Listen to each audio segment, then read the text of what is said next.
have been speaking, but thank you so much for choosing us and our event instead.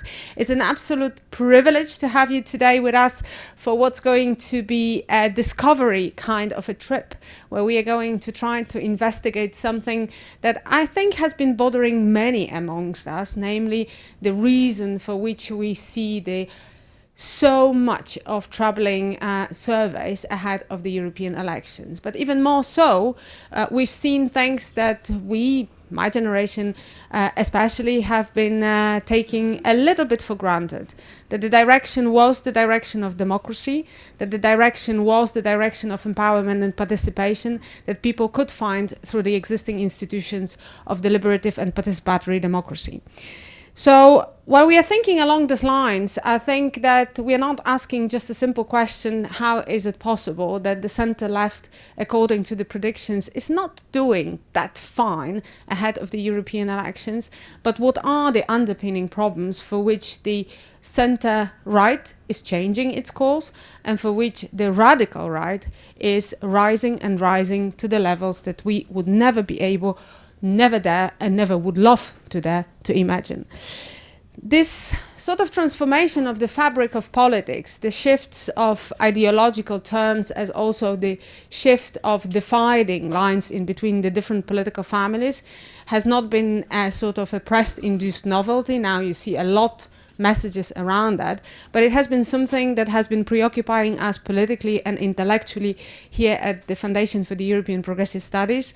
And there, back together with the colleagues from the S&D group, we thought that it's a time to go beyond comfortable truth and surface type of knowledge and investigate what's happening on the right, why the mainstream right is changing in Western Europe, but across Europe as well, and what's happening that helps the parties of the right-wing radicalism and right-wing extreme to make such an incredible gain, as you will see in the report, within the last 30 years, above the 50% of what they used to possess as a political capital. Together with the colleagues from the Karl-Renner-Institut, as also from Jean-Jaurès Fondation, an investigation team was put together.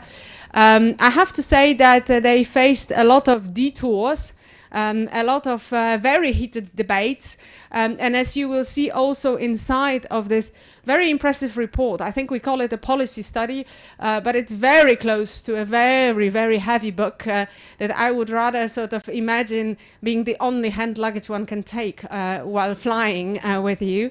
But I think that some of the questions that they are trying to ask is precisely the question of the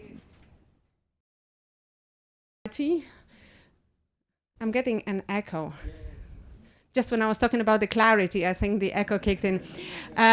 So the question about methodological clarity, but also intellectual discipline. It is not about labeling, it's about understanding, because only through the understanding an effective strategy can be devised to see the progressive empowering policies return, to see the progressives appeal to the groups that today seem to be finding themselves in the story of far right, such as the segment of many young men across Europe, but also to see in what way the center-left and the progressive movement could go out of the corner in which it keeps on being defensive, but rather find the way forward that could once again be the viable promise of a better future for all.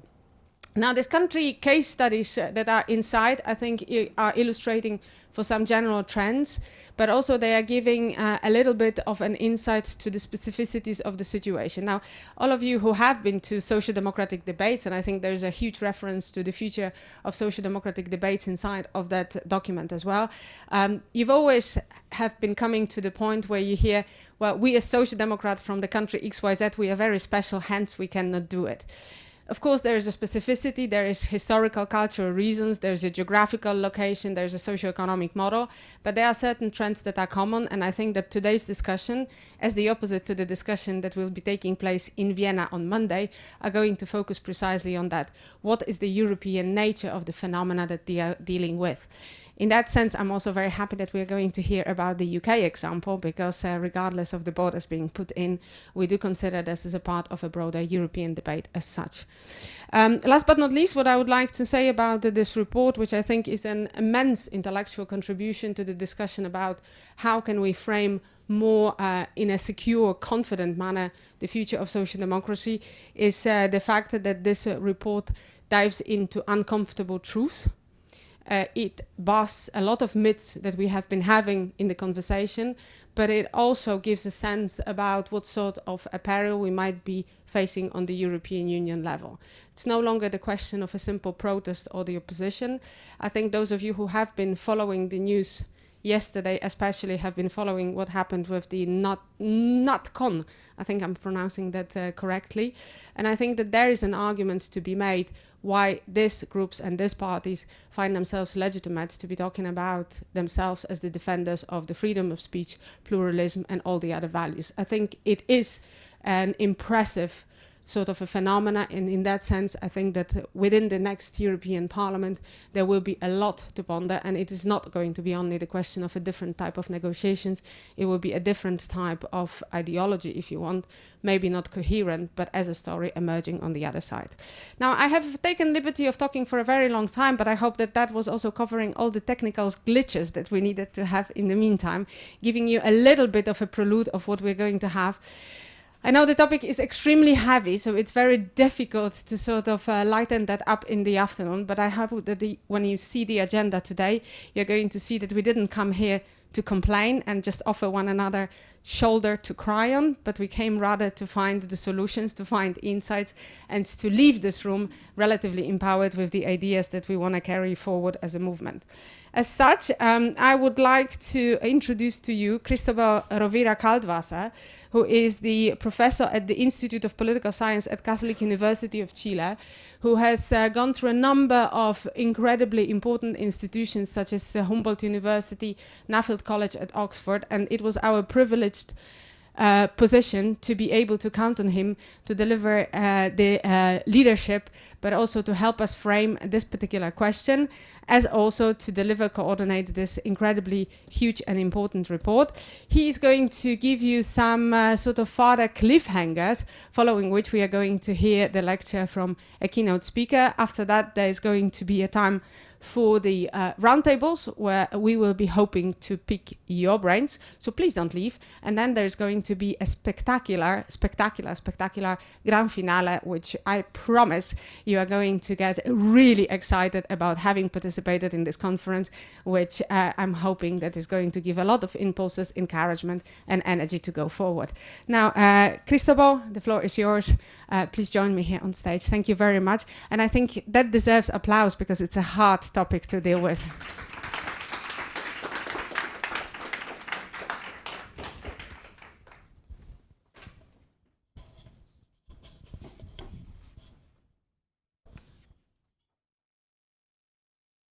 The PowerPoint. I suppose so. Yes. You have this. Okay.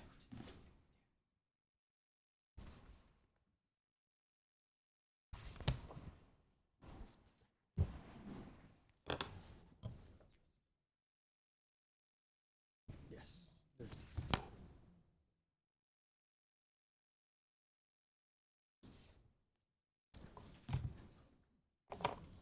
and this one.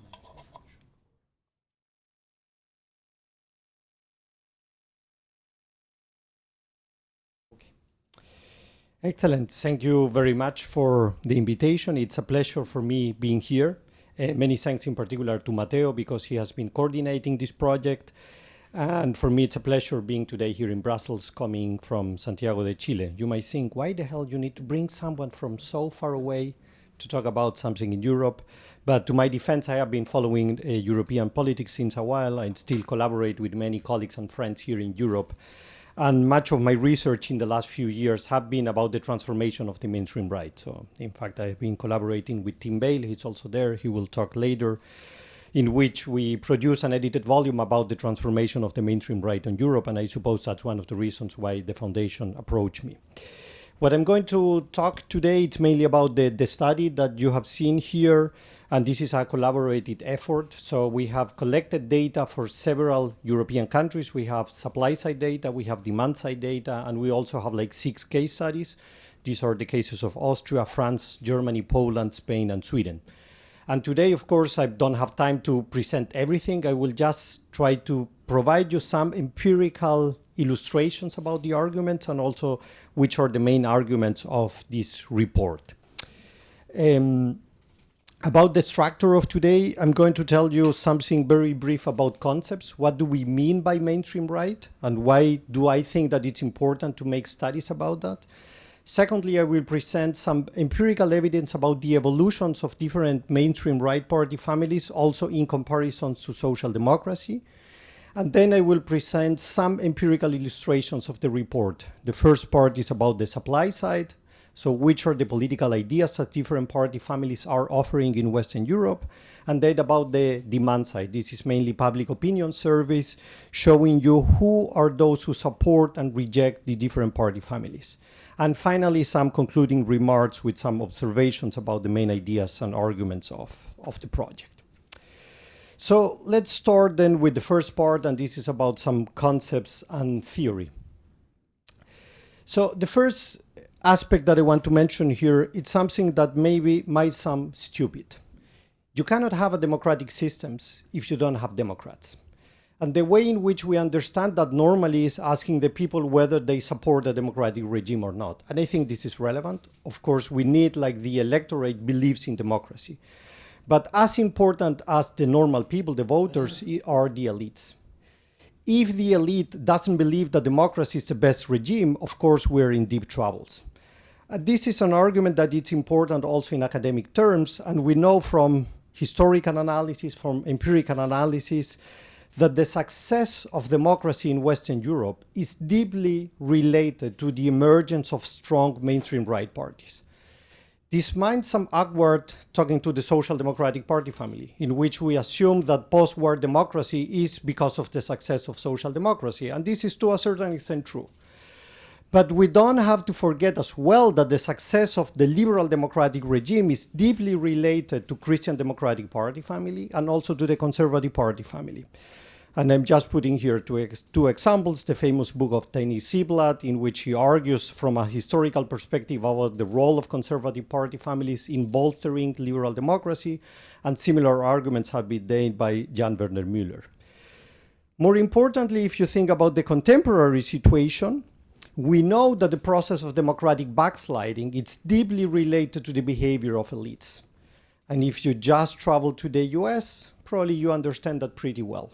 You cannot understand the process of democratic decay in the US without the figure of Donald Trump and without the role of the mainstream right party in this country, which is the Republican Party.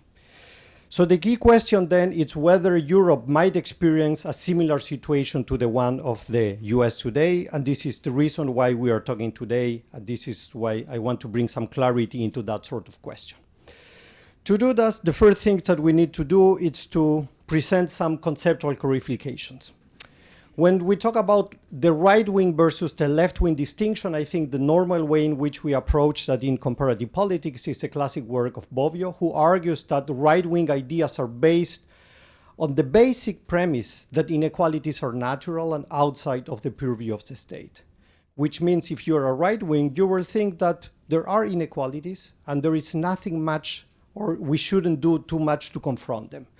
When we are talking about inequalities, this can be socioeconomic or this can be sociocultural. I think it's important to keep in mind that these two dimensions are relevant when talking about inequalities. But more importantly, when you follow this right-wing terminology, we can distinguish between two camps, the mainstream right versus the far right. And how we do this distinction is based on two important criteria. The first one is the policy dimension. When a political actor is defending right-wing ideas, is adopting very radical positions or not. And if that party is taking relatively moderate positions, we will think that it belongs to the mainstream right. On the opposite, if it takes very radical positions, it belongs to the far right. But there is a second dimension that is more relevant than the previous one, and this is the relationship with democracy. Mainstream right parties and actors behave as loyal supporters of the liberal democratic system. The far right, in contrast, behave as semi-loyal or disloyal towards the democratic system. And this is a crucial distinction that we need to keep in mind. And if we think then about the mainstream right, in particular in the Western European context, we normally identify three different party families. These are the liberals, the Christian Democrats, and the conservatives. Of course, there are some differences between them. If you want in the Q&A, we can talk about them. But the three party families, normally we consider them as part of the mainstream right. And if we think about the far right, we normally identify two party families. One is the extreme right, and the other one is the populist radical right one. The key distinction between these two ones is, again, the relationship with the democratic system. The extreme right believes that democracy is not important, that we not need to support the democratic system. The populist radical right, by contrast, argues that it's in favor of democracy, but it's deeply against the liberal component of democracy, which makes it a bit different than the extreme right, and also the challenge is different. So based on that conceptualization, what I want to do in the next couple of minutes is present you some evidence about the electoral evolution of these party families. And of course, I will compare that also with the Social Democratic Party family. And what I will do is just present you the average that these party families get in national elections, and I will present the data for every 5 years so that it's a bit easier to understand. And the graphs looks like this. And this is a graph that is very common when you follow European politics, particularly talking to the Social Democratic Party family. This is something that we already know, that social democratic parties are losing ground. And as you can see here, we started in the 80s with having almost 35% of the electorate, and now on average, we are talking about 25% of the electorate. And as you can see here, the populist radical right is going up. When you see these two figures, there is a very common mistake made sometimes by academics, but more often by journalists. And you see one line going down, the other going up, and you see, oh, it's clear. These guys are going up because they're stealing voters from social democrats. This is empirically very problematic to argue. And in fact, it's very shaky, the evidence, to argue, in fact, that the populist radical right is mainly stealing voters from social democracy. In other words, I think we need to be very careful with this woke argument that because social democratic parties have gone too progressive, it's a reason why the populist radical right is going up. So why social democracy is declining? There are a couple of arguments I think it's important to take into account. For example, aging population. Many of the people that voted for social democracy are just dying, and they're not appearing to vote. There is a huge fragmentation of the political space. If you're a leftist nowadays in Europe, you have much more offers than you have in the 80s. Think about the Greens. And the working class has become much more diverse than before. This is related to issue of migration and also to the gender relationships. And finally, no voting. There are a lot of people that voted for social democratic parties and are not voting nowadays. And this is also part of the explanation. So let me continue with the same figures, and I will add a couple of parties. If you add the Liberal Party family here, what you will see, it's a relatively stability over time, that it's roughly around 50% of the vote, without major influx over time. But if you add the two other party families of the mainstream right, the story starts to get a bit more complicated and pretty similar to the one of social democracy. If you look at the Conservative Party family, it started very similar to social democracy, and the average score nowadays it's pretty close to social democracy, which means there are also declining amount of people that are supporting this party family. And last but not least, if you look at the Christian Democratic Party family, if you think that social democracy is in problems, Christian democracy is in much deeper problems. Probably the only exceptions here are Austria and Germany, but even in Austria and Germany, if you compare the evolution of the party family, is declining over time. So overall, the key message that I want to present you here, there is a huge battle within the right-wing camp about who is able to mobilize right-wing voters. And these different party families are fighting against each other about who is the one that is able to capture these different kind of voters. Let's go now to the other side of the coin, and this is about the supply side. And what I'm going to show you now, it's just some evidence present of expert surveys in which we systematize the evolution of these different party families over time in the kind of ideas that they develop. And to do that, I will present you a very simple graph that we normally use in comparative politics. In the horizontal axis, I will just present the economic positions of those parties that go from very leftist to very right-wing. And on the vertical axis, I will present the socio-cultural positions from being very conservative to being very progressive. And this graph looks like this, in which we have the different party families. The points that you see here in time is the different years that we have collected here. So let's start with social democracy. And what you can see here, it's very stable positions in a relatively left-wing camp in the two dimensions, in the economic dimension and also in the socio-cultural dimension. Interestingly, if you look at the populist radical right, very stable position as well, but very, very conservative on the socio-cultural dimension. This is important to keep in mind because remember that I showed you a graph in which a populist radical right is going up in the amount of votes, but we know that this party family is not moderating, which means the party family is able to get more votes over time, although it's not moderating its policy positions. And this is important because normally we tend to assume that parties can grow when they moderate, but this is not happening with the populist radical right. If you consider the other party families included in the study, if you look at the Christian democracy, a conservative, also pretty stable positions over time. There are conservative in the economic dimension and the socio-cultural dimension, but not as radical as the populist radical right. And last but not least, if you look at the Liberal Party family, you have here a party that has a peculiar position because it tends to be very right-wing in the economic dimension, but relatively progressive on the cultural dimension. And this is why the Liberal Party family, at least in theory, is a sort of kingmaker. Because for them, for that party, in theory, could establish an alliance either with all those parties that are above them, so those who have much more radical positions in the right-wing camp in the social-cultural dimension, or in theory could also try to build coalitions with social democracy. Think, for example, about the current government in Germany, in which you have a coalition of this kind, but it's also something that might happen or is happening also in other places in Europe as well. Let me now go to the other side of the coin, and I will present you some evidence about the demand side. And what we have done here is collect data from different public opinion surveys, in particularly from one that's a comparative study of electoral systems, and we collected data from 1996 till 2021 to try to understand who are those who are in favor of these different party families and who are against these different party families.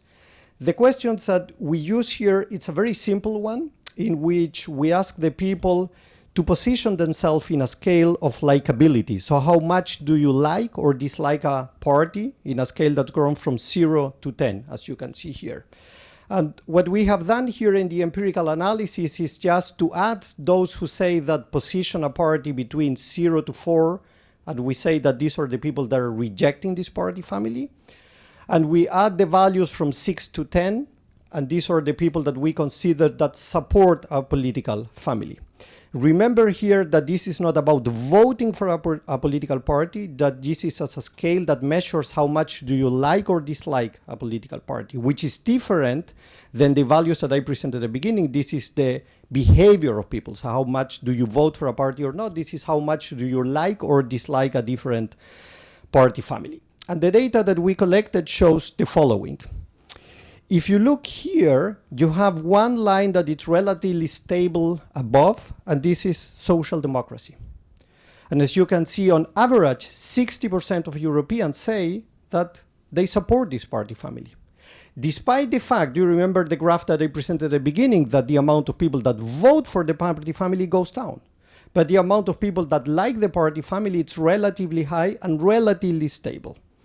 If you look for the other party families of the mainstream right, there is some fluctuation, but it's normally around 40-ish, a bit more, a bit less. And the other finding here that it's an interesting one, but to a certain extent it's an obvious one, is the populist radical right. And this is the line that you can see that starts very low and then starts to go up over time. And this is related to the increasing amount of people that it's supporting this party family. As interesting as the figure of support for the different party families, I think it's the other one, which is the rejection for the different party families. And here, again, if you look at the Social Democratic Party family, which is the red line, you see a lot of stability, which is relatively low. It's around 35% of the people in Europe across time tell us that they reject this party family, that they don't like this party family. If you compare that with the other mainstream right party families, you will see also some fluctuation over time, but not clear trend either upwards or downwards, with one important difference, and this is a populist radical right, that you can see that it's really going up, the amount of people that dislike the party family. At the beginning of the 1990s, 30% of the electorate told us that they dislike the party family. Nowadays, this is on average 50% of the people dislike the populist radical right, which is really like an upward trend. To present the same figure in another way, we just collected the same values that I presented before, but for all the period of time that we had, and we present the whole scale that you remember grows from 0 to 10. And here the party family that, again, it's very peculiar, is the populist radical right, because as you can see here, 35% of the people give the max number of dislikability. They tell me they really dislike the party family, giving you the highest number that you can give of disliking this party family. Which reinforces this argument that this party is really polarizing the electorate. Because it's true that on the one hand, it's able to gain a lot of visibility, but at the same time, there are a lot of people that are saying that are really worried because of the rise of this party family. So I think I'm running out of time, but let me present you the last two slides with some concluding remarks based on the sort of empirical evidence that we have collected. Let's start with some good news. If you remember, I started at the beginning of the presentation asking a question, whether mainstream right parties are transforming themselves and might change to the similar direction of the US. So whether mainstream right parties are transforming into the populist radical right. And the good news of the report is that we don't find clear evidence that this is happening yet. Nevertheless, there is also some bad news about that. And the bad news is there are several pieces of evidence within that report that shows that the mainstream right is transforming itself, and it's slowly paving the way for the normalization of far-right ideas and behaviors. And one way of understanding that is that this process of normalization implies a democratic threat that can be very big or can be relatively small. And I will present three different scenarios through which we can try to understand how big is this threat. And I think there are different countries within Europe that are closer to one of those scenarios than others. Of course, the most worrying scenario would be that the mainstream right radicalizes itself so much that it transforms into a populist radical right party, the US scenario, if you want. For me, but Tim is here and he will talk about that briefly later probably, the only case that it's very close to that, or probably already is there, is the UK. I don't think that we have other countries within Western Europe. Eastern Europe is a different story, but within Western Europe, this might happen. There is another scenario that is also threatening, but a bit less threatening if you want. This would be that there is a slow decay of the mainstream right, and because of that, you have at the same time the rise of the populist radical right. And our report includes one chapter on France that tells us that this is a bit the story. That so far is not so dramatic because there is a liberal party, Macron and Marche, that is halting that. But we are going to see what is going to happen in the next election in France. And my feeling is not going to happen something very good for democracy and for the mainstream right. And finally, there is a third scenario that is also threatening, that if you want is a bit more in slow motion. And this is when you see the growing willingness of the mainstream right to collaborate, either directly or indirectly with the populist radical right, by building a government. And this can be done either at the national level or at the subnational level. Two clear examples here are, of course, the one of Sweden and of Austria. Last point that I want to do, I want to emphasize two paradoxes that I think that the report tries to advance here. The first paradox is what I want to call the social democratic paradox. If you remember the data that I presented here, this is a party family that is peculiar. Because on the one hand, you have less people that are voting for this party family, But at the same time, it's the party family that it's really liked by a lot of people across of Europe. And this is very stable over time. You remember this line of 60% of people that support the party family. So how can we understand this paradox and what can we do about this paradox? About the electoral decline, we could have a whole lecture about that, but as I mentioned before, this has to do with a transformation of the electorate and a fragmentation of the political space. And I don't think that it has much to do with the fact that the populist radical right is stealing votes from social democracy. So how do we understand the low dislike for the Social Democratic Party? And I think this is the good news that I think that we can try to present here. And the way in which I read that there is an untapped potential for social democratic parties. Because you remember that the brand is still liked, but people don't vote for that party, and that probably has to do with the message. And I think the Social Democratic Party needs to fine-tune its message to try to reach certain people that are in favor of those ideas. And I just put here 3 broad arguments that I think a lot of people across of Europe are in favor of those. Things like affordable housing, shortened working weeks, and also the green transition, but done in a fair way. These are ideas that social democratic parties should try to own. Let me finish now with the second paradox, and this is a populist radical right paradox, that if you want is exactly the opposite of the paradox that I presented before. This is a party family that has been growing up over time, the amount of people that support the party family, but at the same time is a party family that is highly disliked by the European electorate. So how can we understand that paradox? And if we want to understand the issue of electoral increase for that party family, in part has to do with saliency. The socio-cultural dimension is getting more traction across European societies, and the populist radical right is very good at politicizing that. But the second part of the story, I think it has to do with the success of progressive values. It is only because democracies in Western Europe nowadays are much better equipped to incorporate certain sectors of society that had been excluded in the past. It's precisely because of that success that we are seeing the backlash that is being politicized by the populist radical right. So, and finally, if we want to understand this issue of the high rejection, the good news is that this means that there is an electoral ceiling for that party family. If you have been following the news in Germany, this is a pretty nice example. And you have seen a spontaneous mobilization of the people going to the streets saying this is way too much. This is beyond the pale. Because more than 50% of Germans, in fact, the data show that it's much more than 50%, deeply dislike this party family. This is the good news. The bad news is that whether this electoral ceiling will be very high over time depends on certain factors. Depends on the own behavior of the populist radical right, to what extent they're able to normalize these ideas or not. It depends a lot on the relationship of the mainstream right. If the mainstream right is willing to collaborate with them and to make their ideas much more in tune with the whole society, it of course favors the populist radical right. And last but not least, depends a lot of the capacity of the opposition to build a broad front. Poland, I think, gives us a very good example of how this can be built, even with the support of Social Democratic, with other mainstream right party families, mainly the liberal, to try to hold the democratic system. And I think I have reached my time. Thank you very much.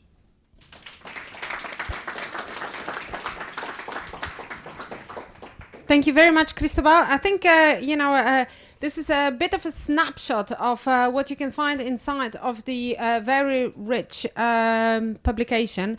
As Cristóbal also said, he focused on the main findings, but you can find still much more when it comes to the country case studies. I have to say that your presentation made me wonder in how far Archimedes' third law can be actually applied to politics. When we push the water from one side, does it go to the other? And I think that one of the most important insights is that there is no straightforward or shortcut kind of a way of analyzing those circumstances. And also when you talk about the likability and the popularity, we also know that it used to be cool to support Social Democrats and everybody would be proudly saying so, while there's also a lot of people in the statistics who do not admit whom they vote, and then they do still go and vote more on the right. So I think lots to take from that, and I hope that there's going to be a massive material for controversial, heated debate just after. But before we move into that moment, I'd like to invite here onto the podium our keynote address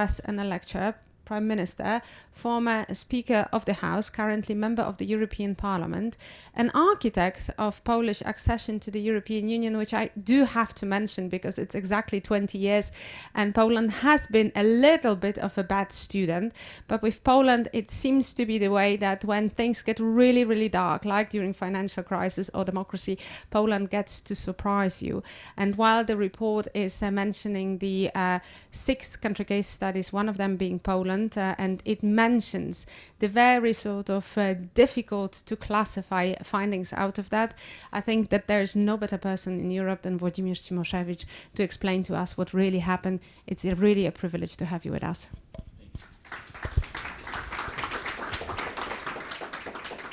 Thank you very much and welcome. I would like to thank to my predecessor for a very interesting speech, and you have convinced me to read the report because I believe that it contains really very important conclusions of your studies. Of course, I'm not going to present any kind of report. I would like to share with you some of my personal experience, political experience from my country. I was elected to the Polish Parliament and that way began my political activity 35 years ago in 1989, in probably the most important elections in modern history of Poland, when despite that was not the intention of two parts negotiating at so-called round table at the beginning of '89, what kind of changes, political changes should take place in the country, resulted in fundamental change of political system, but also economic system, and encouraged some people in neighboring countries to follow us, and that unexpectedly a historical evolutionary revolution took place in Central and Eastern Europe. After listening to Professor Kaltwasser, I have some problem to which category include Polish political parties of the right, because if we treat the presently ruling party or coalition head by Donald Tusk, so-called civic coalition, if we treat them as Christian Democrats, they would be, of course, a mainstream right. However, they are not, let's say, purely traditional Christian Democrats, because they also have a lot of liberal ideas and values in their programs. But on the other side, especially now in last weeks or 2-3 months when they are in power, I already have heard some statements by Donald Tusk, which are almost identical to the statements made by, for instance, Law and Justice on immigration, on treaty changes, and so on some ecological projects, decisions taken by European institutions. And to which category should be included Law and Justice? The party which is evidently radical, right? But it was in power. It is still playing very significant role in Polish political life. 2.5 weeks ago, we had local elections in the country, and Law and Justice, this from the government governing the country, received the highest percentage of votes. However, it lost. In reality, they lost power in many provinces of the country, in many cities and so on. But that is due to the fact that their competitors acting together got the majority. When we started 35 years ago, it was the situation in those political and ideological terms was rather unclear. There were two big blocks, political blocks in the parliament. One was so-called post-solidarity, rooted in the tradition of solidarity, trade union, solidarity, popular movement, and post-communist. That post-communist created or transformed itself in a relatively short time of next 1-2 years into a social democratic broad coalition, political coalition, which in '93, so just 4 years after the beginning of transformation, won elections and created the government. In that government, I was Minister of Justice. And on the solidarity side, at the very beginning, it was not clear who is who. There were, of course, some well-known activists or well-known intellectuals who could be recognized by their political, let's say, preferences or ideological preferences, but nobody could say who was who among 168, I believe, or 73 members of the lower house, and 99 out of 100 senators. In that time, Solidarity won 99% of seats in the Senate. But after that initial period of time, when we finally had fully democratic elections in '91, and before which we adopted a very liberal law regulations on political parties, we suddenly got something like 400 political parties in the country. And we got representatives of 27 political parties in the parliament elected in '91. And only then people, those politicians, those members of parliament, started to, let's say, somehow define themselves and present themselves as supporters of this or that values, ideas, and so on. And it could be said in that time that the representatives of broadly understood right had the majority in the parliament. However, because of the fact that they were represented by so many political parties, they were unable to create any stable form of cooperation. So 2 years later, we got new elections, and the left won those elections. In that time, what was characteristic for Polish right was the fact that they were so much divided and unable to cooperate between themselves. So, for instance, in '93, they neglected the fact that a threshold was included to our electoral law, and all but one failed to reach the level of 5% of votes. So they were not present in the parliament. That was quite favorable for the left. We could present ourselves, we could present our way of thinking, we could present our program, we could present our professionalism, and so on. But on the other hand, that was true that 30% of the people in the country had not their representatives in the parliament. In '97, next elections, the right managed to unite themselves into a kind of broad coalition called Electoral Action Solidarity, AWS, and they got 32% and won elections and created the government. In the time, Mr. Buzek, Jerzy Buzek, was prime minister. Maybe one of you know him as a former president of the European Parliament.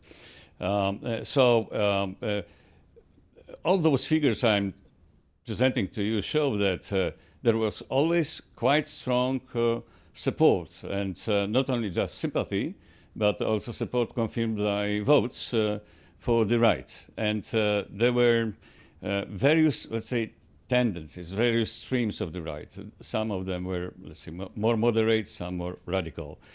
And this is the situation more or less also today. Law and Justice continues to have support of 1/3 of the population, but we have one more radical party of the right, so-called Confederation, which is nowadays present in the parliament, and they have approximately 10% of votes, 10% of support among the people. I personally, let's say, feeling, maybe not so much understanding detailedly the people's choices, but that's my feeling that the most radical guys will not achieve anything more, but they of course cannot be neglected and should not be neglected. What are the reasons of successes and that continuous strong support for law and justice? of course, populism. And I believe that if we are talking about right in Europe, we cannot forget about the problem of populism, of growing, of becoming more and more popular. When in 2001, I was appointed foreign minister of my country, and there was a meeting in Paris in Formula of Weimar Triangle with Joschka Fischer and Hubert Verdun. And I still remember that when we had an informal discussion, I suggested to my colleagues that probably we should encourage NGOs in our countries to study the problem of populism. In that time, I was impressed with events in Austria, but then, of course, as all we know, that was followed in many other countries where populist structures, organizations or parties won elections and joined the government. In that time, it didn't seem to my colleagues to be important enough to do what I suggested, but the problem has been growing, I believe, throughout all that time. And I would say that I see one more very important reason of those tendencies at political scene in Europe, probably not only in Europe, in the States as well. And that is something that I would suggest to Professor to consider. This is the impact of those fundamental changes taking place nowadays in the world, almost in any sphere of life. One can say world was changing always. That is true, sometimes very surprisingly. But it's my impression that this, for the first time in the last, let's say, 20 or 25 years, when we watch such a fundamental geopolitical, economic, technological, cultural, and other changes, which changes of, let's say, reality, which have a very direct and strong impact on the way of living, on life of ordinary people. And many of the people do not understand why they start feeling not safe, why they start feeling some kind of pain, uncertainty. Some of them understand, but do not accept that and try to oppose, try to, let's say, get back to better times from the past. And what is characteristic for some social groups, for instance, elderly, less educated people and so on, they are simply unable to adapt themselves to those new realities. If you say to some elderly people that nowadays our administration requires arranging everything we have to do through internet, not traditional way, those people are helpless. They just don't know what to do. And they are looking for some answers, for somebody who will tell them, I know what to do. And that is encouraging for those who decide to use populist rhetoric and promises. And I think that this is a factor very strongly impacting political scene and political tendencies in our countries. I personally believe that what is going on in the United States is a consequence of the belief that they are losing their position, weakening their position in the world, that America is no more great, and that is why it should become great again, that they are living worse than they used in the past, despite the fact that the number of unemployed people is the lowest, that the economy is doing well, and so on. So, growing competition, new powers in the world, understanding or feeling that we are losing the strength of our historical position, and so on, that all makes the future much more uncertain. People are afraid of future. And that pushes them. They may continue to sympathize, for instance, with the left, but when it comes to voting, to making decision, they are going to support those who promise something very interesting and convincing those people.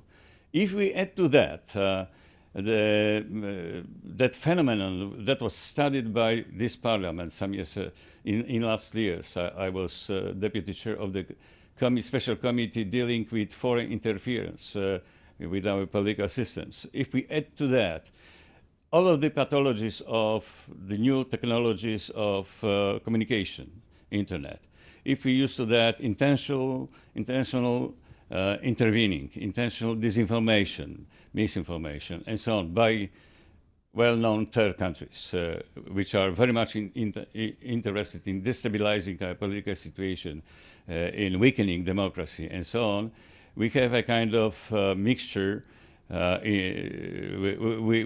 which is, let's say, a very, let's say, positive environment for radicals, in general, for radicals, including, of course, radical right. And if we would try to find an answer, what to do, what the left can do. First, I believe that we should be, let's say, less active in fighting with other pro-democratic and pro-European forces. Sometimes I have a feeling in the parliament that we say, for instance, we are not interested. Our political group policy is to vote always against the proposals of ID because this is the policy on our, let's say, attitude toward ID. And it doesn't matter what they say. But we have very hot disputes with some other political groups which are much closer to us in terms of defending democracy, in defending European integration, and so on and so on. So that's a matter of right tactics. But then I believe that we should find a way to talk with the people not only about traditional problems, but about new problems they face and about the future. And we should try to present ourselves as competent and credible actors who can help people to go toward the future and to pass all of those troubles faced today. We must understand that situation will become even more difficult already in near future with the consequences on labor market with artificial intelligence. Nobody today offers a kind of concept how to act, how to react to that.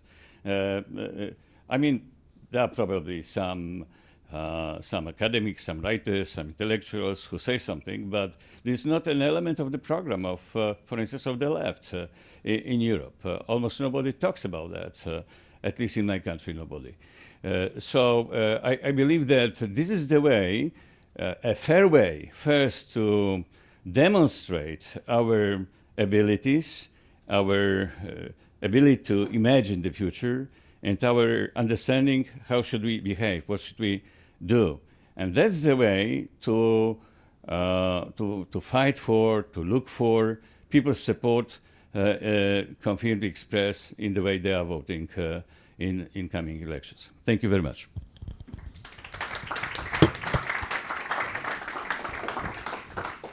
Thank you very much indeed. Lots to ponder. I think that what we are leaving here also, this first two incredibly rich speeches, is the question of the tensions in understanding the situation we are in, but also sort of the way of categorizing that also for us intellectually and strategically to be able to address the issues. And I think, you know, the discussion in between why people vote and how people vote, I mean, vis-a-vis the overall sense of disempowerment and looking for any way of also expressing the protest. I mean, that's another super fascinating part of the report, I think, how much the protest is an answer to contemporary challenges and how much people dislike the forms that the protest today takes.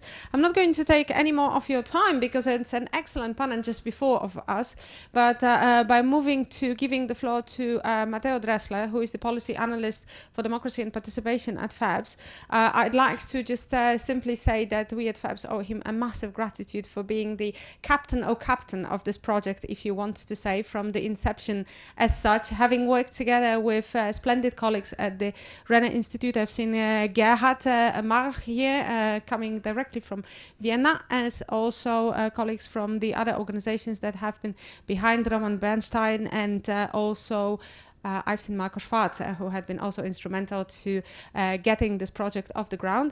Now, last but not least, before I give the floor to the panel, which is going to be heated, diverse, and definitely will take you out of your zone of confidence, this much I can say, I'd like to thank very much the house team, Julia Wild especially, but also the comms team, because without them today we wouldn't be able to meet. So with that, Matteo, grand expectations to you. Now, how, after those two phenomenal key introductions, how we are going to get people off to sort of also assume the duty for a better tomorrow, better social democracy, and spreading the good word. The floor is yours.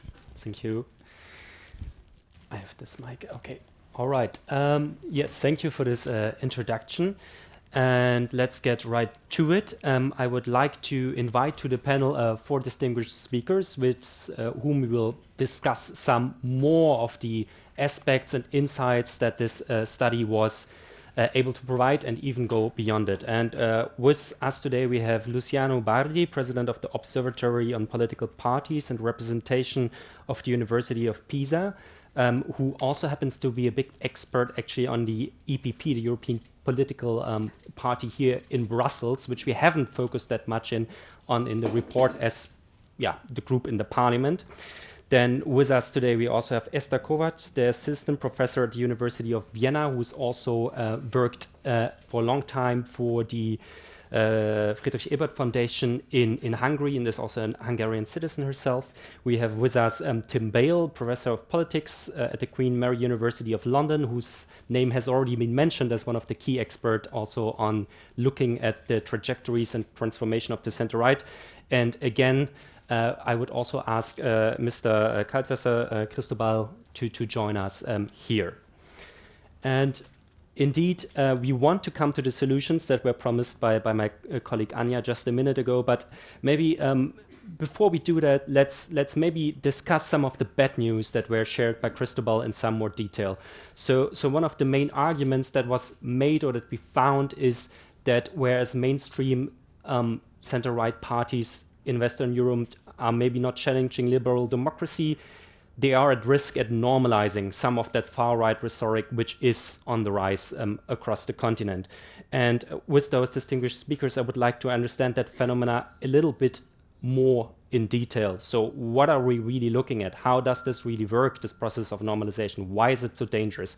And perhaps, Cristóbal, you've already started to share some of the problems there is with normalization, but based on our research, to just give again a very short and detailed recap of what this normalization argument really means and why it is a problem. Yes, the mic is here behind you. Exactly, it is on. Okay. Thanks, Matteo, for the question. And just I think to summarize a bit the ideas that I was presented before, if you think about, and that might be even easier for someone who is not a European, looking at European history, it's pretty clear that the very success of democracy after the Second World War, as I was mentioning before, is related not only to social democracy, but also to these mainstream right parties.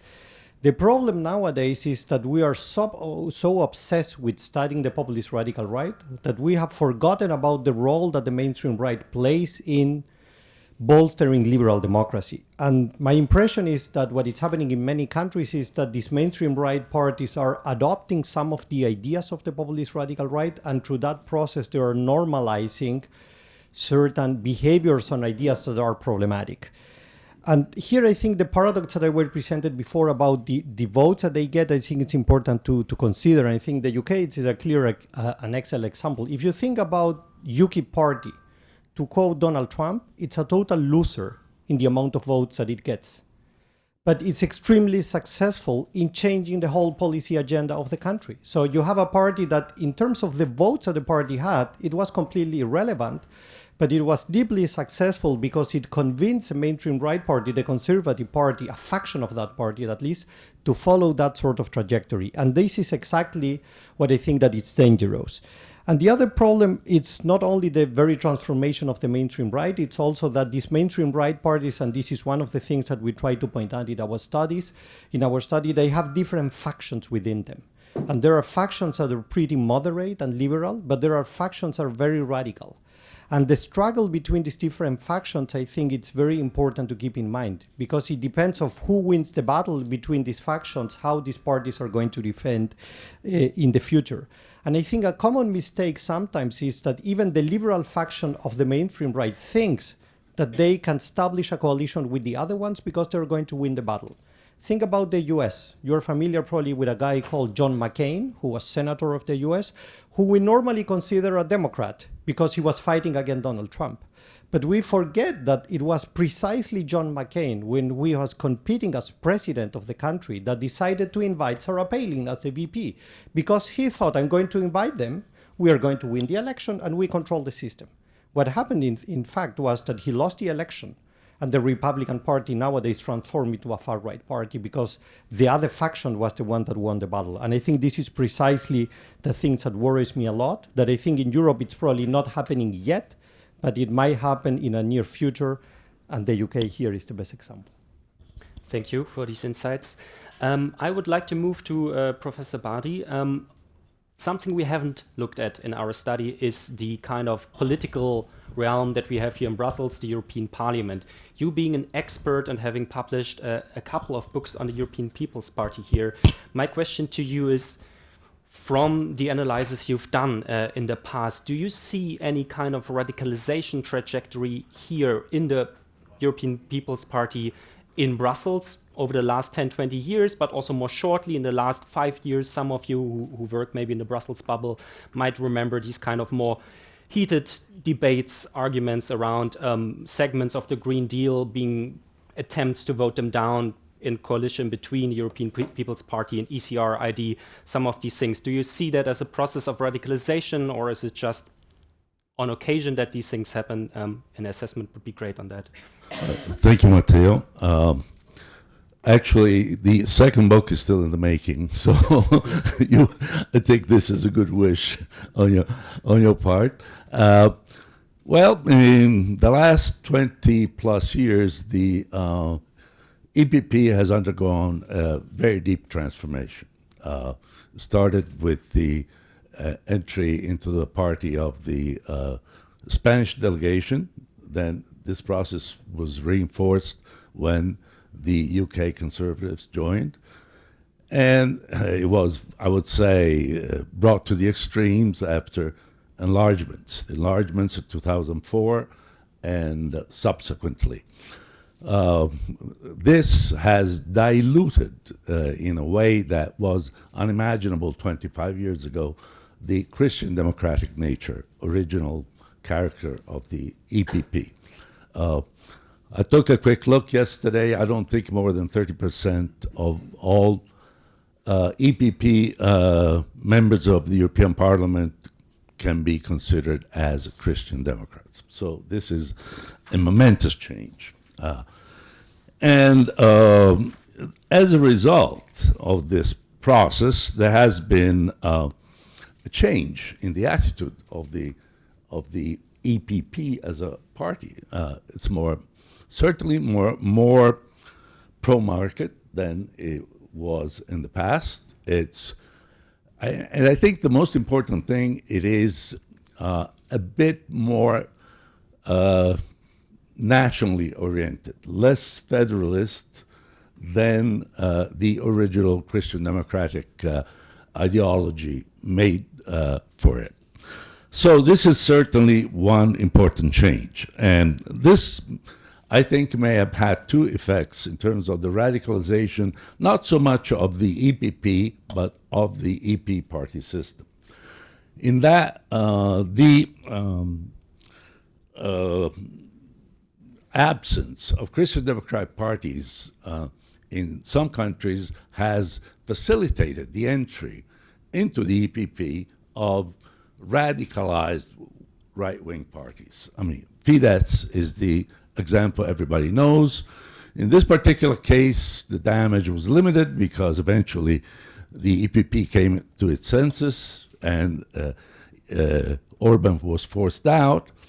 But the other side of this coin is that the ECR, the neighbor to the immediate right of the EPP, has become more radicalized, as the EPP has attracted more moderate, potentially ECR parties, and the opposite obviously has happened to the right. The most recent case is Bulgaria. A Bulgarian party, Yes Bulgaria, has asked to join the EPP. At the same time, a nationalist pro-Russian party has joined the ECR.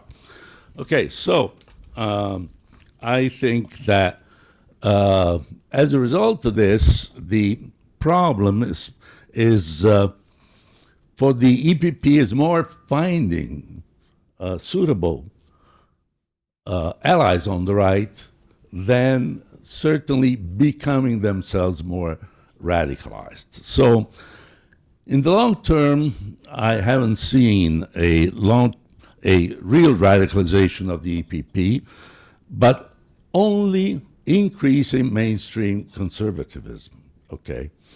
But as this happens, paradoxically, the ECPR is pushed farther to the right. So this is one of the things we have to come to understand. What the EPP is really trying to do is to siphon out all the more moderate conservatives and attract them to their own sphere.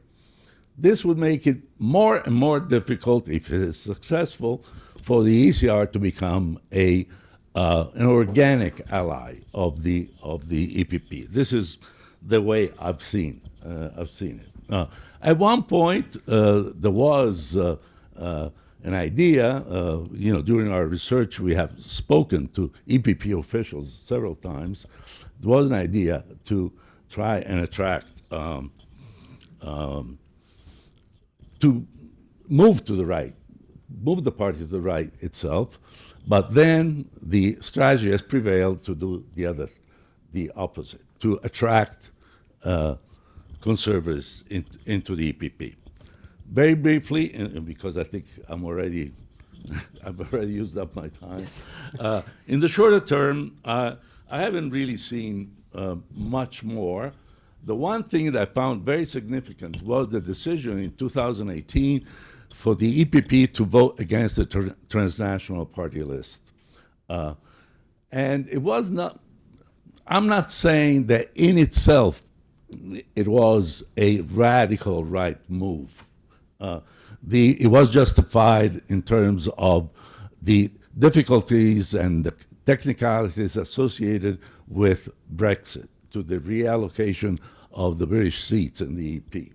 But what was really telling, and I think I can quote here, that the transnational lists were neither European nor democratic, but rather a centralist and elitist artificial construct. This, to me, sounds very much like an attempt to move towards the right. But this was 6 years ago. And after that, we really haven't seen much of that. So I think for us to be able to speak of increasing radicalization, we have to see more of this. So far, I haven't seen much. Okay, Thank you. Thank you very much. So moving a little bit from kind of the academic overview to the European sphere, now down to some of the member state level. Perhaps moving to Hungary, arguably one of the prime example where this phenomena of radicalization has gone the farthest in European member states. I would like to know from you, Ms. Kováts, a little bit, to retrace for us a little bit the trajectory of Fidesz, which has undergone this process of transformation from a rather centrist party to one much more on the far right. Like just to describe how this process has happened, like why and how it has happened, and also secondly, if you think on the demand side, also if it has changed public attitudes within Hungary towards perhaps more inflammatory rhetoric, being receptive to it on migration, etc., and against the European Union. Thank you very much for inviting me to be the quota woman of this panel. I'm happily fulfilling this role. And I really hope that this conference will be not shut down by the Belgian police.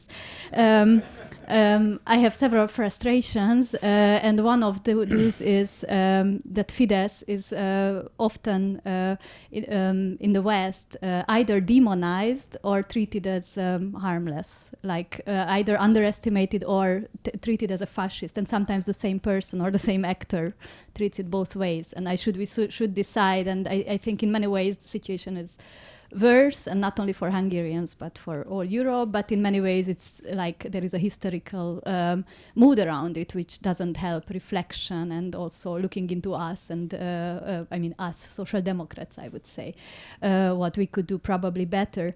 And if you ask me about the path of Fidesz to radicalization, it's I will not tell all the history of all that. I have very short time, but Fidesz has been on power since 2010, and it was not out of thin air. So it's there were 20 years of the transformation, or the transformation fatigue, or what MEP Cimoszewicz was also referring to about all the insecurities, fears. In the Hungarian context, the word left is the synonym to neoliberal.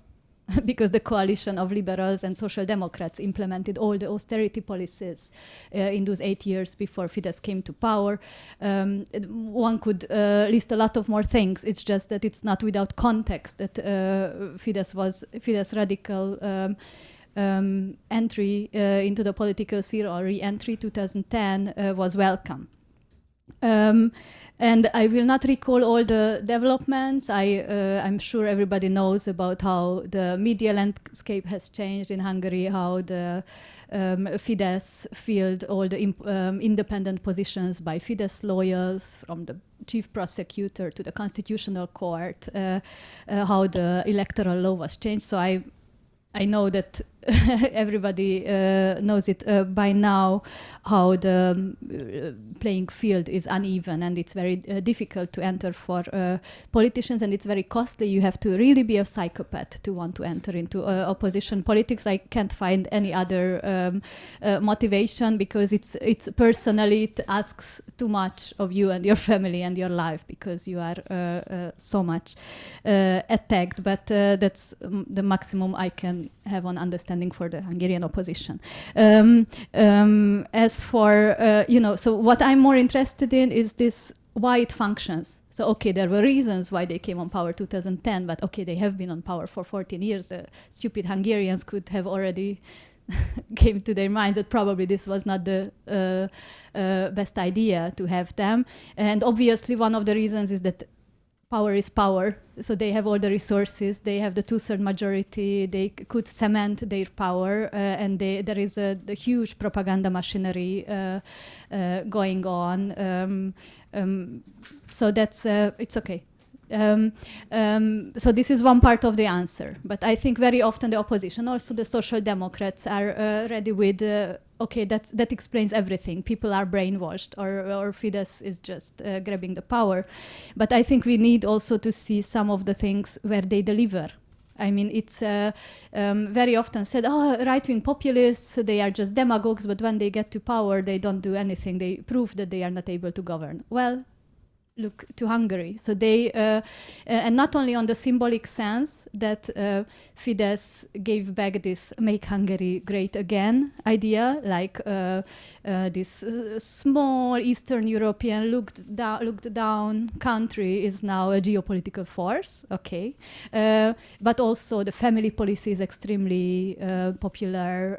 There is a lot I could list what Fidesz has been doing on power, where which were partly also even social democratic, like extra taxes on huge banks or things like that. So there are moves which were, or getting out of IMF debts and so on. So that's it's a much more complicated picture than just what we see about dismantling of democracy or the hate campaigns, which are there. So I'm not making a campaign speech for Fidesz here, but I think it belongs to the question, and partly they give wrong answers to real problems or good questions, like if we have a labor force shortage, if we have this dependency on German capital or Western capital in more general, okay, they see it, but what they do is, okay, they make a deal with the German car manufacturers and then change the labor code and they introduce the slave law. You probably have heard about it, probably not, because it's not a culture war issue, that 400 extra hours, so supplementary hours, can be ordered by the employer for 5 years now, and paid only in 2-3 years if there is extra work to be done. And it attracted much less European interest than if Fidesz is doing something, mingling with the media, mingling with LGBT rights. I don't want to play these out against each other, but there is a very visible, what apparently a slave law is in line with European values. That's what we could conclude from the reactions. So this, I think, is important for the context, and this is where all these basically hate campaigns, stigmatizations of all sorts of minorities comes in, that they are obviously polarization entrepreneurs, and they play this game every time. They smash in a very polarizing message, like, really racist or really homophobic, and then they can see or how the liberal elites react both on European level and in the Hungarian context, and then they see that this proves our point, that actually they attack us, they attack Hungarian values, and they play this game of inviting the polarizing reactions, and which proves their point. So I think I am more not only interested or less interested, because it's been going on for 14 years, less in the radicalization, but more, why the opposition is so incapable to handle it until now, why for many people Fidesz is not the best choice, but it's still better than all the others. So it's not that all the Fidesz electorate would be a fan of Fidesz, and that's, I think, something we need to see. And Ania Skrzypek also referred to this National Conservatives Conference, and I just want to read out very briefly Viktor Orbán's answer to shutting down that conference 2 days ago. The Belgian police decided to shut Viktor Orbán. The Belgian police decided to shut down the National Conservatives Conference in Brussels just 2 hours after it started. I guess they couldn't take free speech any longer. The last time they wanted to silence me with the police was when the communists set them on me in '88. We didn't give up then, and we will not give up this time either. #no migration, no gender, no war. This is Prime Minister Orbán, and this also shows the 3 messages what they carry with them all the time to everything. It's about gender. There is a new opposition messiah in Hungary. He wants to implement gender ideology and LGBT everything. This is what they are doing, but I think it's we were discussing with my friends if Emir Kir, this mayor of that district, is paid by Fidesz. I mean, it was so useful for Fidesz for shutting down that conference. It probably scores well in the Brussels bubble or with Belgian electorate, but we will live with the consequences. And that's where I think we need to think a bit more about the reasons why this is happening. Thank you. Thank you a lot. And maybe 2 comments. I hope there will be indeed enough psychopaths still left, which can hopefully at some point, even in the distant future, help the opposition rise from the ashes in Hungary and overcome Fidesz as well. And then the second point, I wanted to address it as well. You're right, we did fail to have more gender balance, but it wasn't for a lack of effort. We close to 20 invitations just for 1 panel spot, all to women. We failed, but still, it's not because of a lack of effort. I just needed to mention it because it was important. We really tried. We got failed. Then I would like to move to you, Professor Bale, and I would like to, because we're a little bit behind schedule, combine 2 of the questions. First off, the Conservatives, the Tories in the UK have been mentioned quite frequently now as one of the more worrying examples within Europe of a centre-right, or shall we say maybe previously centre-right party moving further and further to the right. So to help us understand a little bit, how could this all happen? Then secondly, now that it arguably has happened, how has it changed also the mood among like the average person in the UK in terms of, do they really tap into this inflammatory rhetoric? Is kind of public opinion changing? And then combining that, because it has been mentioned already, I would immediately also ask you to add the second dimension that I was going to ask you later, to help us understand a little bit, based on the example of what happened yesterday or 2 days ago at NatCom, what role do also kind of the transfusion of ideas between center-right parties play in terms of either encouraging or disencouraging this radicalization? So take, for example, the Republican Party having conversations with party in Europe, or the Conservatives now in the UK having conversations with their counterparts, like these kind of international dimensions, which we haven't necessarily looked into our study, but I think it is an important one. So to kind of pack all of these three questions in one, hopefully very insightful answer. Okay, well, first of all, thank you very much for inviting me. We are still a European country, even if we're not in the European Union, so it's really good to know that we haven't been left out. As to your question, I mean, with regard to the Conservative Party's transformation into, and I think I agree with Cristóbal there, and Erzat's populist radical right party, I think there are two things to consider. The first thing to consider is it is an effect of party competition. There is no doubt that the move of the Conservative Party towards the populist radical right has a lot to do with trying to squash the threat from the various Nigel Farage vehicles that we've seen in Britain since 2010. So first of all, UKIP, then the Brexit Party, and now Reform UK. And I think you have to understand that in some ways the threat is more serious for the Conservative Party than it is for its counterparts in Western and Eastern Central Europe, due to the fact that we have a first-past-the-post electoral system. So the Conservatives face a situation in which they're losing out in terms of votes to the populist radical right does not result in seats in Parliament for the populist radical right, and therefore the populist radical right is not a potential coalition partner in the way it is in some other countries. And we don't have many other, obviously smaller parties with whom the Conservatives can coalesce in any case. So in other words, the performance of the populist radical right, you know, whichever party we're talking about, and at the moment we're talking about Reform UK, does send Conservatives into a panic, not because they will win seats, but because they will win sufficient votes in sufficient numbers of constituencies, districts, if you want to call them, to deny Conservative candidates a victory against their Labour or their Liberal Democrat opponents. And therefore, it is absolutely fundamental for the Conservative Party to try and squeeze down that populist radical right vote. And the most obvious way of doing that is to close down the issue space between the Conservative Party and the populist radical right by adopting some of its policies. So if you want the kind of fundamental explanation, I think it's party competition.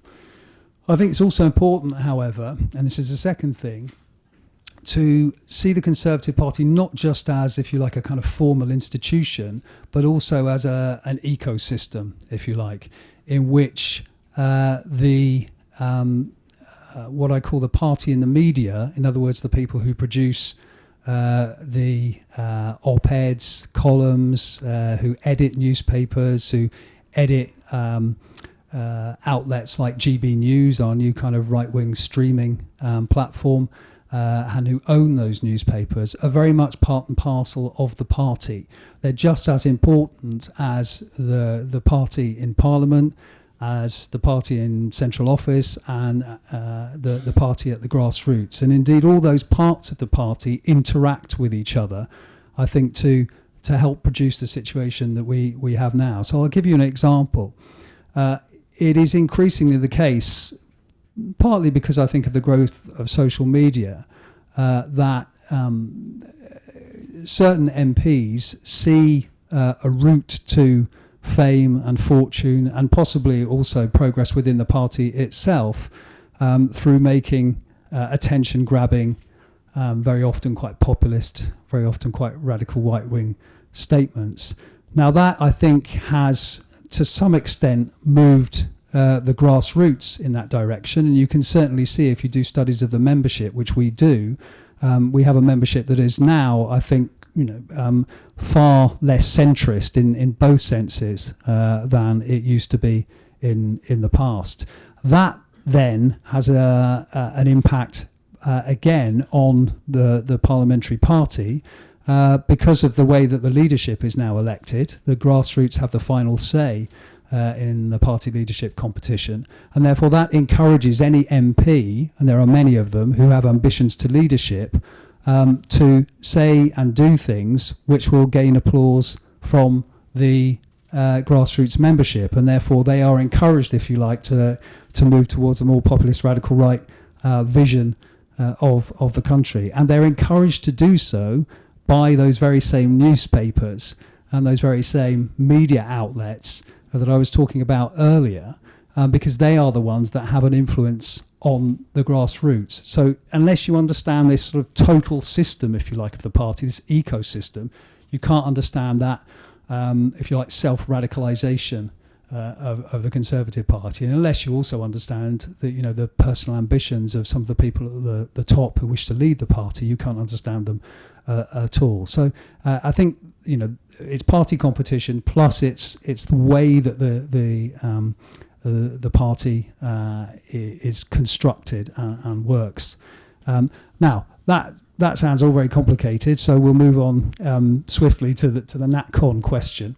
I think it is important to say that most of those attending NatCon on the part of the Conservative Party are really the inveterate attention seekers in the party. They're not necessarily people who have much influence with the current leadership, although one or two of them have certainly got leadership ambitions still, and Suella Braverman is the obvious example of someone in that case.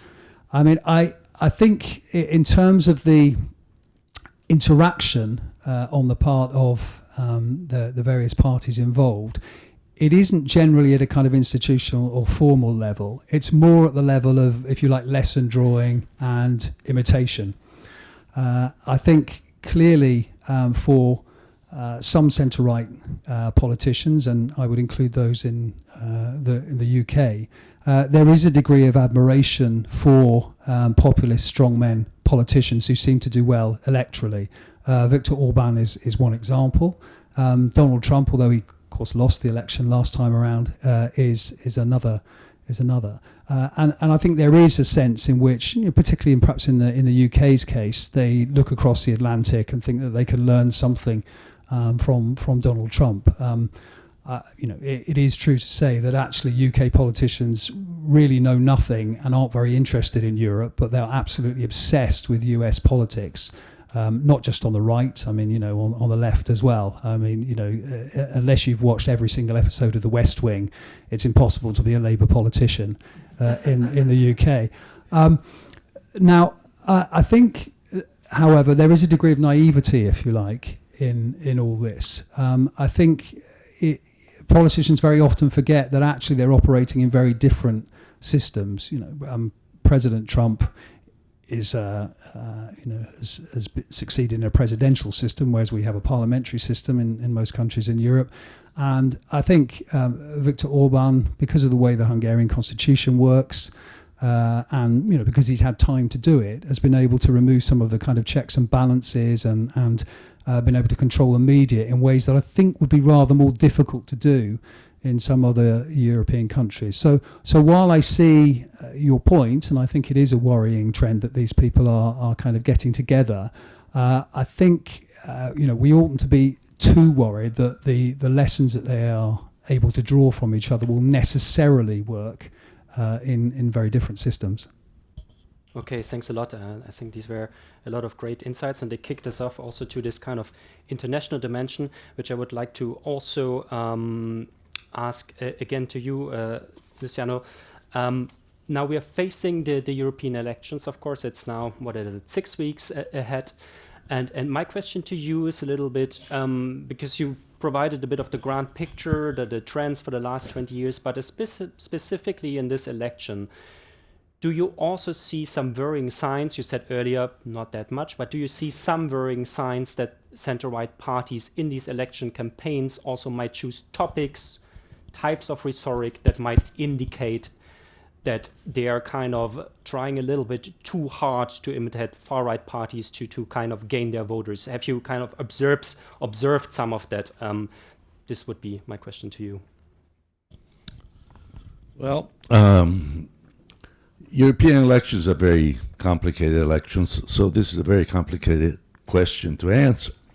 I believe it was 1980, Karl-Heinz Reif and Hermann Schmidt wrote a seminal article that called European election as 9 second-order national elections, meaning by second order that they don't count much for what they elect, but they are useful for electors and politicians to use instrumentally within the national debates. Okay, so what you really have to look at is not a Europe, and it's still so very much. The difference is that now some properly European issues like Green Europe or migration, which actually is first a national concern and then becomes European, seem to be giving a European dimension to the debate. But in reality, it is 27 different campaigns that you have to look at. So I really don't think I can answer the question in that kind of detail. It would take me half of my time to list the 27 countries.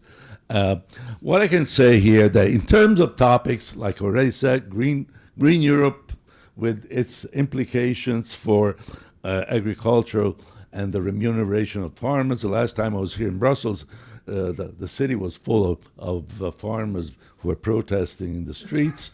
I have pictures, very interesting pictures to show you if you want. It will be certainly central to many national debates. Migration policy, we'll come back to that, and its implications for internal security will also be very central. Another potentially disruptive debate will be traditional values versus EU gender ideology. You know, that's how some of the radical right parties describe gender issues, unfortunately. And similarly, blaming the EU for the impact of the lingering economic crisis that started in the early 21st century, and the consequences of international wars will also be in the debate. But I would say and also the more specifically the fiscal implications of economic constraints imposed in the Eurozone. This is more limited, but where it is relevant, it becomes important. This, in most cases, I don't think will imply a radicalization of the EPP and mainstream right parties, but certainly it will change the tone of the debate. Like I said, personally, I don't have the expertise and nor the time to discuss the countries. The issues I can more or less identify. Maybe there are more, and I don't think my list was necessarily exhaustive, but, you know, I think I covered most of the ground. So what can we expect in terms of the national context? I think we can divide the 27 member states into 3 categories. The first one, where the EPP is in government with ECR or ID or both. This is the first category. The second one, the EPP is in government ECR and ID are in opposition. And the third one, all three are in opposition. EPP, ECR, and ID. The one example I can think of in the first category is my own country, Italy, where the ECR component, Fratelli d'Italia, Giorgia Meloni's party, is the largest and has the prime ministership. But there are other two parties. One is in ID, Lega, and Forza Italia still is in the EPP. Well, here I expect, and I am witnessing, the least radicalized, at least in terms of rhetoric, debate, or at least on acceptance of radicalized positions on the part of the EPP. The EPP is outflanked and outnumbered, so their only resort, Forza Italia, I mean the EPP delegation, for them is to reassert the primacy of their Europeanist stance. So I would say that here you must expect, already the campaign has started, but it will continue this way, I'm sure, the least radicalization.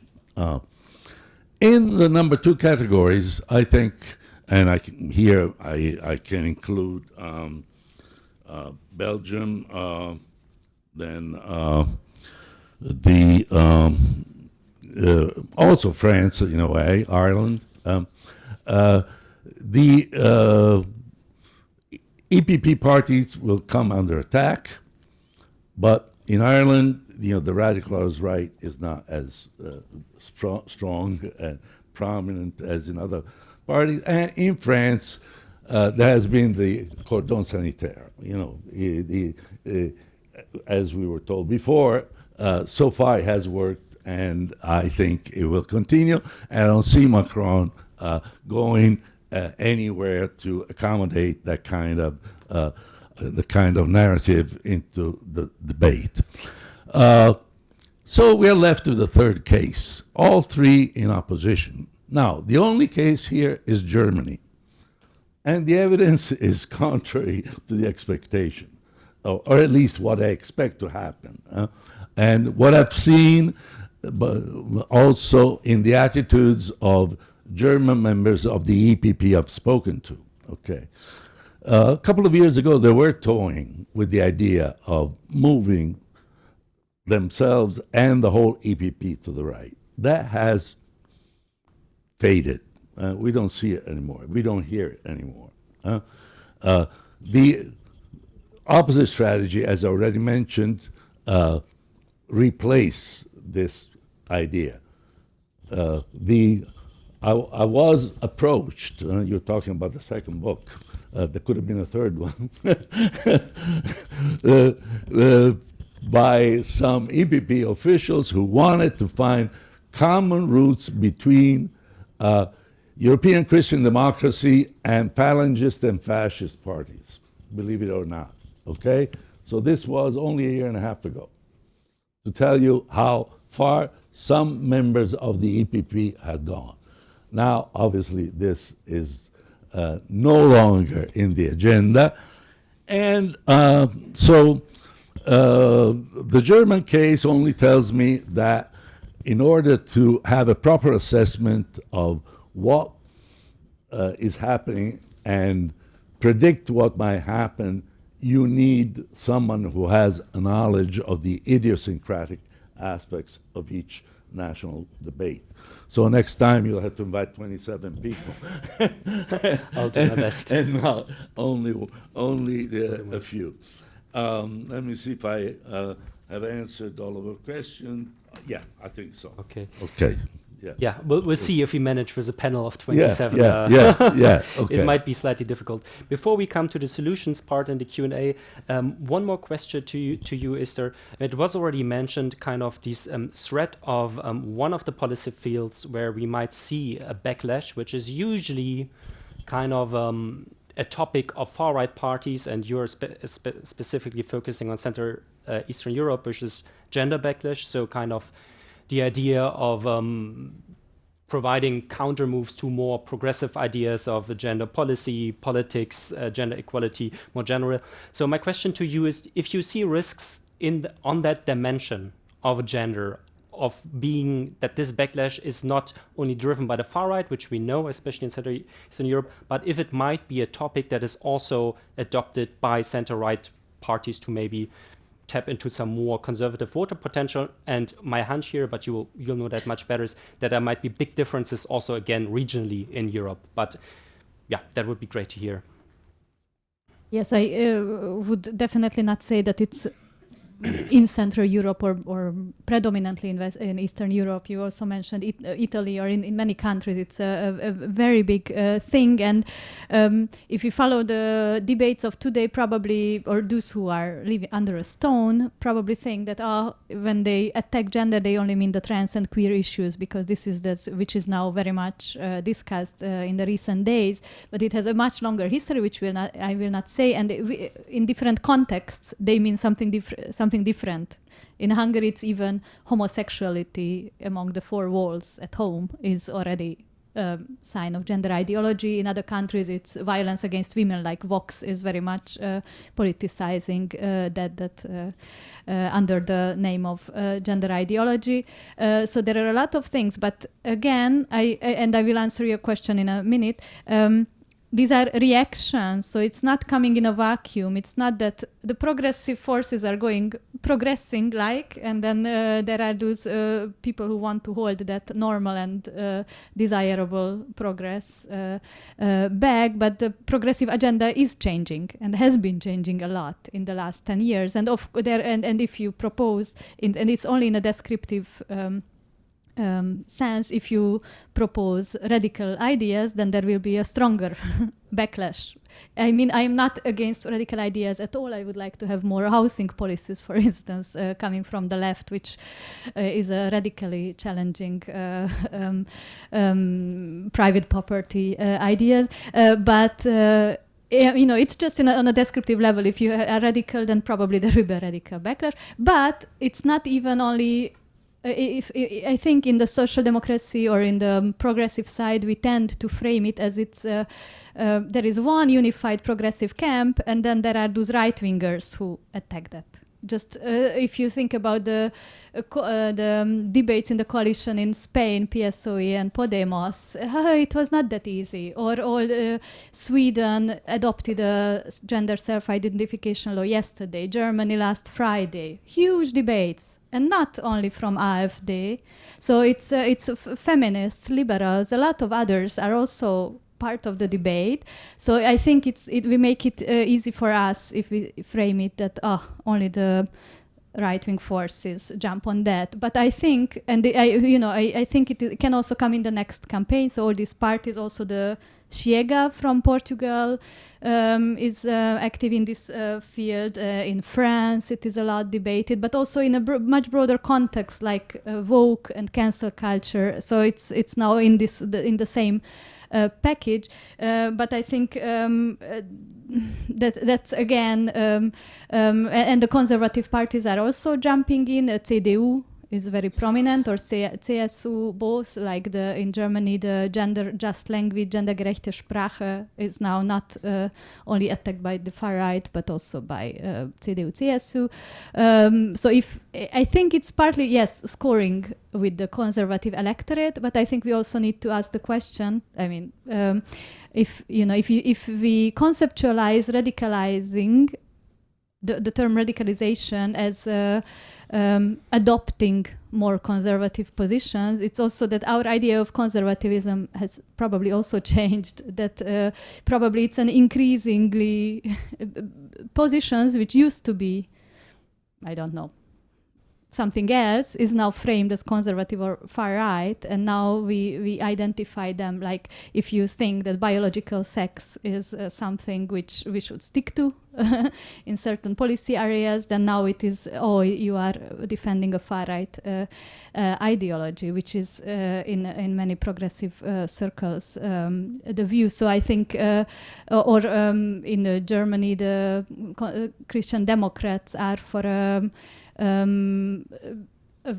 more, I would say, more feminist prostitution law than the current very liberal sex worker one. I know these are very huge debates, and I'm not able to solve them alone, but these debates are in the gender field very heightened, and so I think probably that's also a case for us to think before the far right and then joined by the conservative right take all the air away of us for discussing these issues, because then we are forced to, we just have to be shut up and defend the minorities which are attacked, which is not a very, it's just a defensive position and not one where we can create. Thank you. Thank you. This creates almost a perfect segue to think about how to not have the air sucked away. Now we're a bit behind schedule, so we're moving to solutions, but have a bit of a challenge to the speakers here. If you had 1 minute and would discuss what you see out of all the transformations in the mainstream right that we discussed, the main implication for Social Democrat out of this transformation on the center right, and one idea how to address it, and try to keep it to 1 minute based on your personal experience, your background. Maybe we start again with you, because you've just started already. Try to stick to 1 minute so we have some Q&A. Okay, then 1 minute probably. It's if you talk about the far right and the conservative right, then probably it's good to differentiate between the parties and their voters, and then not judging the same way those who think these are still the best option. That's my Hungarian experience saying. And also if you think about the demand side, that we go beyond current attitudes and current opinions of people and look at structures, broader inequalities, including Europe-wide inequalities, other grievances which can drive people to choose these options. Probably this would be in 1 minute. Perfect. Just moving along kind of to you. Well, okay. Well, I think... I don't think there will be a structured alliance between the EPP, since I am looking from that viewpoint, and the ECR or ID. There'll be some convergence on some points. I think that what the Social Democrats should do, and this is something I already said 9 years ago at a FEPS-sponsored event in Paris, is to try and preempt the strategies developed by the right for their convergence by identifying ahead of time the issues where this may happen, and take positions, explicit positions on these issues, and make them own before they become the rights. I mentioned that time in 2015, I mentioned migration. All the politicians in the room looked at me like I was crazy, okay? Well, we have to have that courage. Migration, of course, was something that divided socialist parties, social democratic parties in those days. Well, we have to find unity. Last week, the S&D group voted divided on the Migration and Asylum Act. I think this must not happen ever again. I also said I would never indicate another policy area where this should be that should be selected by the S&D leadership. I am going back on the promise I made to myself. I'm going to mention one. It's defense. This is something that the right has not owned yet. They will jump on it very soon, okay? And Borrell mentioned it at the beginning of his mandate. It really hasn't said much. This tells me that within the socialist group, there is no agreement on this. Well, we must find it. Thanks. Cristóbal?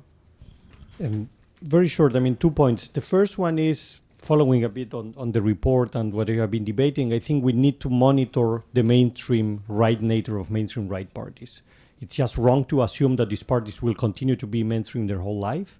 And I think we need to be vigilant on that. And I think the US is showing that, the UK probably showing that. This has important consequences, not only in terms of research, but also in terms of practicalities of with whom we are going to collaborate, which kind of coalitions do we build, etc.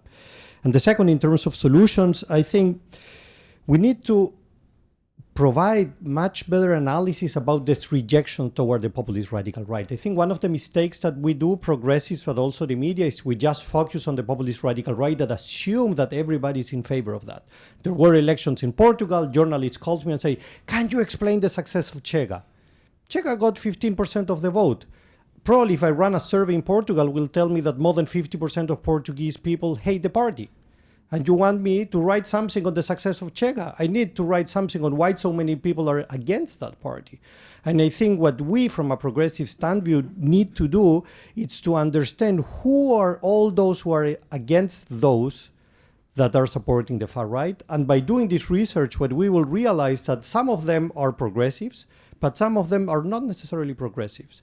So how we are able to build a broad front between all those people who are against the far right, and I think this is a challenge. I think it's not impossible, but we need to go into that direction to try to keep democracy safe, I would say. Given what I've said about lesson drawing, I think obviously the best thing for centre-right parties in Europe would be if Trump loses the election in November and Rishi Sunak and the Conservatives do the same in the UK, because I think that will provide a negative example, and many centre-right parties I think will take a degree of warning from that in terms of what happens if you do move too far towards the populist radical right. In terms of what social democratic parties I can do, I think Cristóbal is quite right, and it comes back to what you were saying about that graph, and not assuming that, the performance of those populist radical right parties is necessarily something to do with losing your voters. Indeed, many of their voters come from centre-right parties, and particularly I think down to nostalgia that Cimoszewicz was talking about. I think that's been very, very important, and it's very notable, for example, in the UK.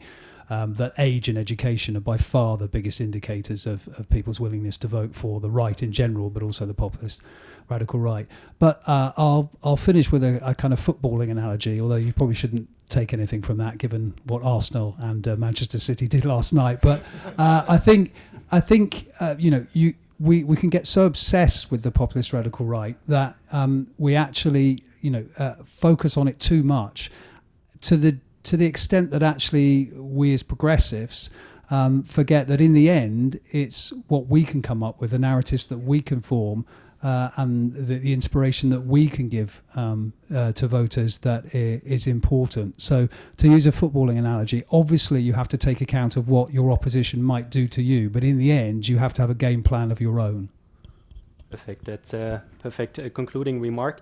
And we'll unfortunately have to skip the Q&A because we're a little bit behind schedule. But I dare you to grab the speakers during the coffee break, which is just coming up now, and then to kind of reconvene again around 5 past, let's say 6, 7 past 3, in the 3 breakout groups, where we will not have all 27 member states as suggested, but only 3, to discuss a little bit more in detail what's going on in these countries.